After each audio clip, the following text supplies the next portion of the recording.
പത്തനംതിട്ടയിലെ Konni government higher secondary school വിദ്യാർത്ഥികളായിരുന്ന ആതിര, ആര്യ, രാജി എന്നീ പെൺകുട്ടികളെ 2015 ജൂലൈ 9 കോന്നിയിൽ നിന്ന് ദുരൂഹ സാഹചര്യത്തിൽ കാണാതായത്. പിന്നീട് 3 ദിവസങ്ങൾക്ക് ശേഷം 2 കുട്ടികളെ മരിച്ച നിലയിലും ഒരാളെ പരിക്കേറ്റ നിലയിലും പാലക്കാട് റെയിൽവേ ട്രാക്കിൽ കണ്ടെത്തുകയായിരുന്നു. പരിക്കേറ്റ പെൺകുട്ടി പിന്നീട് മരണമടയുകയും ചെയ്തു.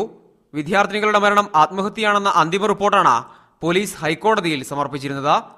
എന്നാൽ വിദ്യാർത്ഥിനികളുടെ മരണം ആത്മഹത്യയാണെന്ന് കരുതുന്നില്ലെന്നും പോലീസിന്റെ അന്വേഷണ റിപ്പോർട്ട് തൃപ്തികരമല്ലെന്നുമുള്ള ബന്ധുക്കളുടെ പരാതി പരിഗണിച്ചാണ് അന്വേഷണം ക്രൈംബ്രാഞ്ചിന് കൈമാറാൻ തീരുമാനമായത്. പെറ്റീഷണേഴ്സിന്റെ ഒരു റിക്വസ്റ്റ് മാനിച്ചു.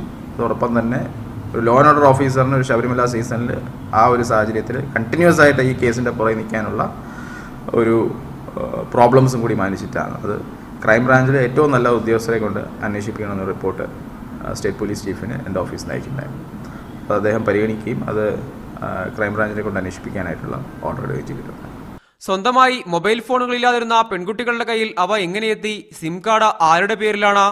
ആരോടൊക്കെയാണ് പെൺകുട്ടികൾ കാണാതായതിനു ശേഷം ഫോണിൽ സംസാരിച്ചത്? തുടങ്ങിയ സംശയങ്ങൾക്ക് പോലീസിന് തൃപ്തികരമായ വിശദീകരണം നൽകാൻ കഴിഞ്ഞില്ലെന്ന ആരോപണം അന്വേഷണ ഘട്ടത്തിൽ തന്നെ ഉയർന്നിരുന്നു. ക്രൈംബ്രാഞ്ച് തിരുവനന്തപുരം എസ്.പിക്കാണ് അന്വേഷണത്തിന്റെ ചുമതല. അന്വേഷണ ഉദ്യോഗസ്ഥനെ പിന്നീട് നിശ്ചയിക്കും. മീഡിയ 1 പത്തനംതിട്ട.